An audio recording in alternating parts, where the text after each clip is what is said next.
Act 1. Iron and Cold Faith. Act 1 begins in the Cathedral of Light, where our protagonist, we'll call her Erica for the ease of storytelling, meets again with Joseph. Joseph is a man who saved Erica's life in the prologue. The two discuss their journey so far. Erica had been told to visit a Haradrim named Lorath. He was unable to join her here as he had continued forth to the Dry Steppes alone. If you've missed any of this story, you can recap the entire thing by watching my prologue breakdown video. The two are interrupted by a messenger of Vigo, who is a knight in service of the Cathedral of Light. He reports that a horned woman, assumedly the demon Lilith, has been sighted near the Yelesna mines. Vigo is waiting for us there. Before making our journey into the mines, another member joins the party. A young girl by the name of Narelle pleads to join as her mother had sought Lilith down in the depths of the mine, and she is concerned for her safety. Against their better judgment, Erica and Vigo allow her to join, and the three begin their descent into the mines on foot. Deep in the mines, they come across the slain corpses of escorts to the Cathedral of Light.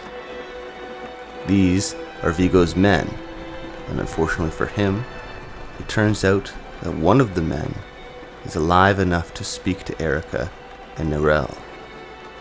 With his last breaths, he explains that Vigo accepted a bribe and allowed Lilith in the first place. Embarrassed, ashamed, taken aback by the consequences of his own actions, Vigo exclaims that he will leave the group to report back to the Cathedral of Light. If Lilith is this powerful, he doesn't believe they have a chance. Erica and Narelle, clearly disappointed by the moral ambiguity of their guide, accept his withdrawal, but decide to press on into the mines themselves. There, they eventually find blood petals on the ground. Erica is familiar with these, as she had been fed them as part of a sacrificial ritual in the town of Nevesk. Reaching down and touching the petals gives Erica a vision of Lilith. It's not the first, and we can confirm that these visions are actual memories of Lilith, as proven in the prologue. In the vision, we see Narelle's mother, Vinard, being spared by Lilith and charged with the task to find her son, Rathma, the first necromancer. Her plans are not yet unveiled, but it is clear from the vision that Rathma is an integral part. Snapping out of the vision and feeling armed by this additional knowledge, the two now follow the blood petal path to Black Lake. Living up to its name, it is an evil-looking place, and yet absolutely imperative to pass, as Rathma resides across its great expanse. This is no easy task, as you either need to know the ritual in order to pass, or be blessed by a creator of sanctuary, of which there are only two, Lilith and the fallen angel Inarius. Before coming to a conclusion on how to proceed, they are approached by a demon with the likeness of Vinard, Narelle's mother.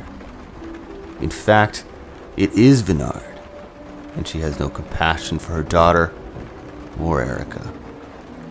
Because of this, a battle inevitably ensues, and she is slain. Narelle, clearly and justly distraught, is left time to grieve her loss, while Erica reports back to the Cathedral of Light. Narelle tells Erica that after a proper burial, she will seek out the ritual book in the Haradric vault.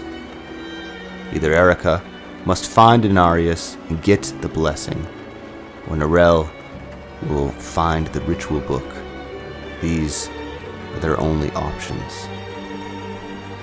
Once at the cathedral, Erica is instructed to find Mother Prava in Cor Valar to share her story.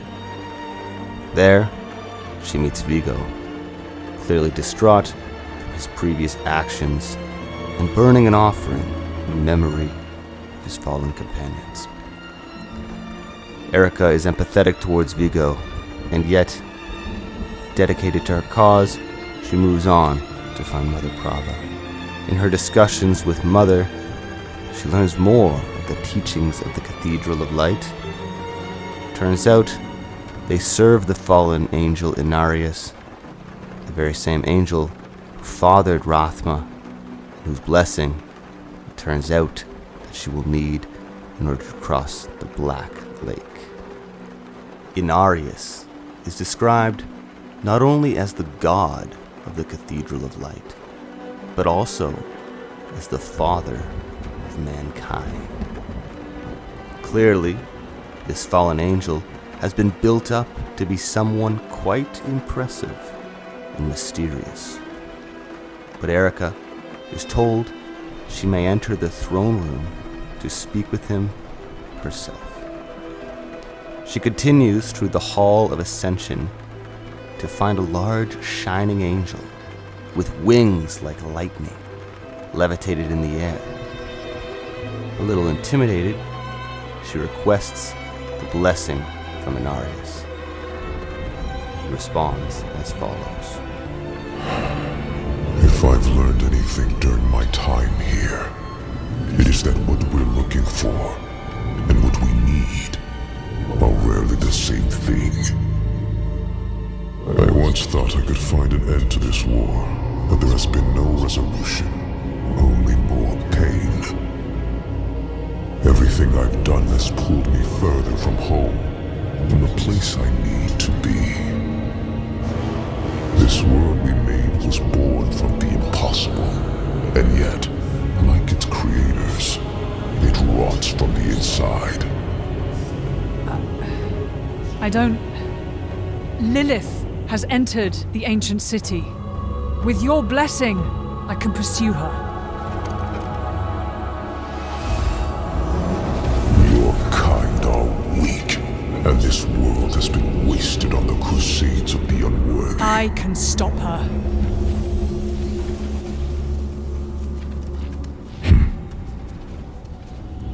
This audience is concluded.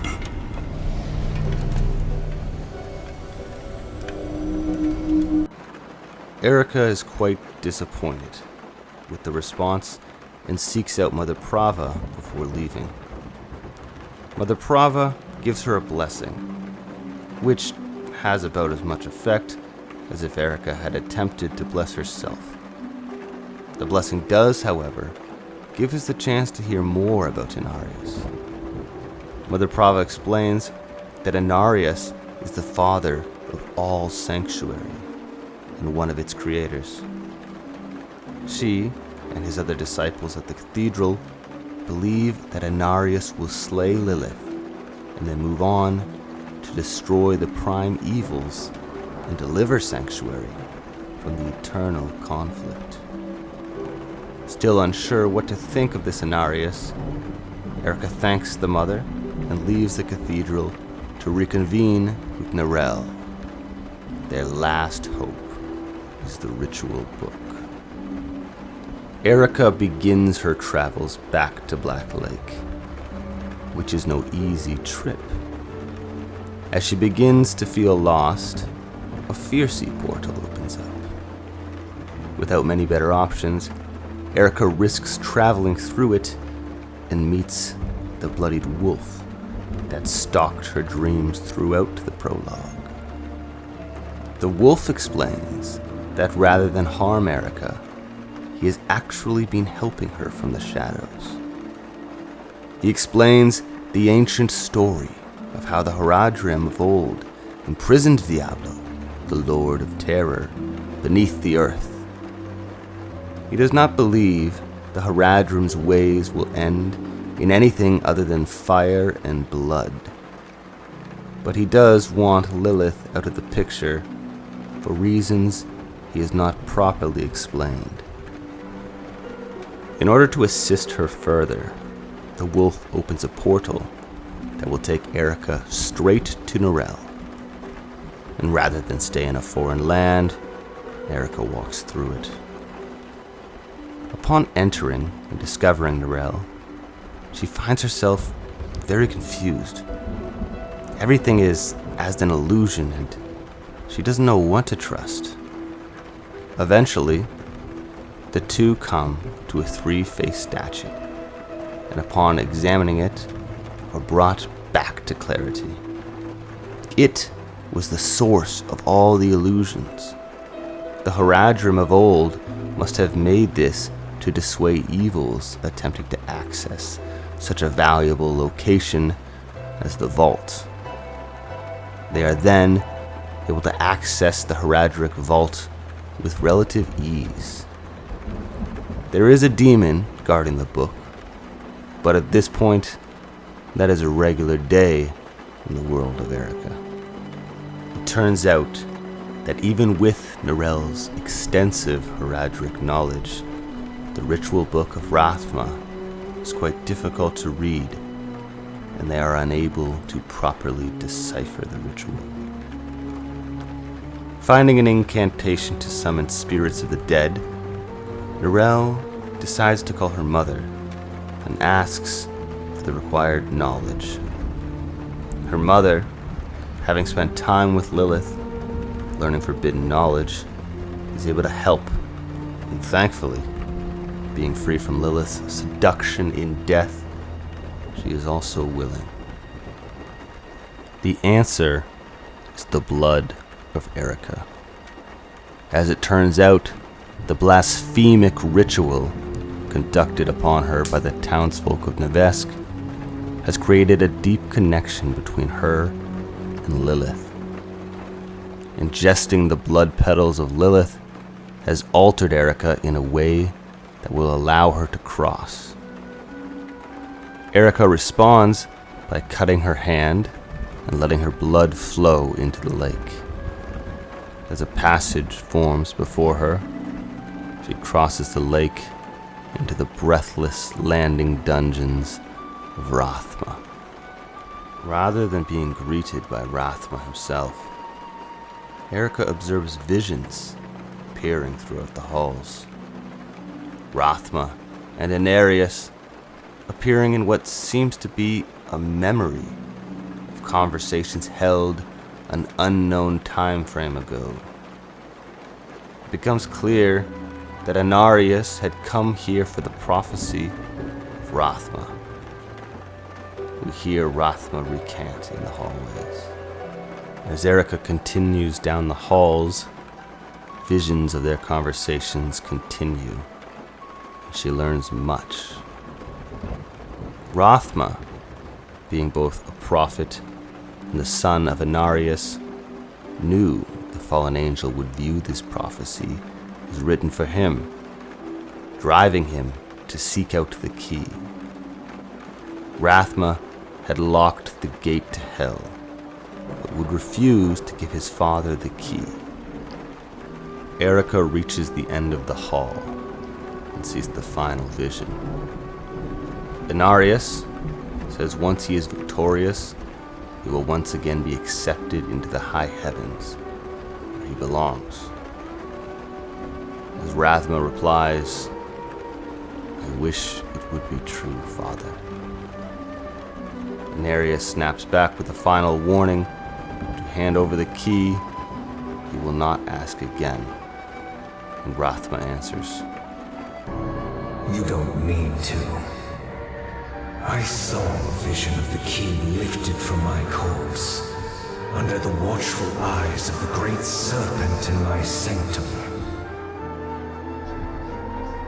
If you are chosen as you say, it will come to pass. This is the last vision we see of Rathma. Stunned by what she has seen and unable to fully process it yet, Erica finds herself at the end of the hall, facing a large door. Upon opening it, she is faced with a giant demon by the name of Lilith's Lament. The fight looks bleak, and just in time, a knight of the cathedral enters the battle and casts a protective circle that is able to preserve Erica and give her the space she needed to conduct a larger range attack. Upon slaying the demon, she walks up to the now scorched knight to thank him for his bravery. It is Vigo, and even as he dies a brave and painful death, he cannot stop muttering his apologies for what he had done. Grateful for his sacrifice, Erica continues forth through the dungeon to find Rathma's body, with blood petals all around it. Lilith has been here. Erica touches the petals, and her vision ensues. We see a memory of Lilith mourning her son's death. It is the most empathetic and close to human that we have seen her act. She takes his staff and breaks the end. The key lies in the broken piece in her hand. She turns to leave the room and swears that his death will not be in vain. As the vision dissipates, Erica begins her departure from the dungeon with a new array of clarity and questions. Inarius, despite being beloved and revered as good, really killed his own son? That must be why he wouldn't give Erica his blessing. And Lilith, she now has the key to hell. What will transpire there? And wait one moment. If not Inarius, then who is Rathma's prophecy possibly about? Erica contemplates all of these things as she returns to the final resting place of Vinard to find Narelle. As Erica and Narelle reunite, we once again hear the deep, raspy voice of Lorath as he narrates over the emotional moment. Narelle. She came seeking the Haradrim of legend, seeking hope. She found neither. But her part in things was far from over. In truth, we would need her more than she needed us. Didn't seem that way at the time, though. For anyone. Inarius proved to be just as unreliable as I'd feared. His self-obsession had driven him to murder his son, Rathma. And from the corpse left behind, Lilith had taken a key to hell. Where would she use it? We could only depend on ourselves to find out. Thanks for watching, guys. I tried to make this a far shorter summary than the prologue, but I would love feedback from you. Do you want more detail or for me to break it down even faster? If so, please let me know in the comments, and if you liked the video, please consider subscribing. I'll see you next time.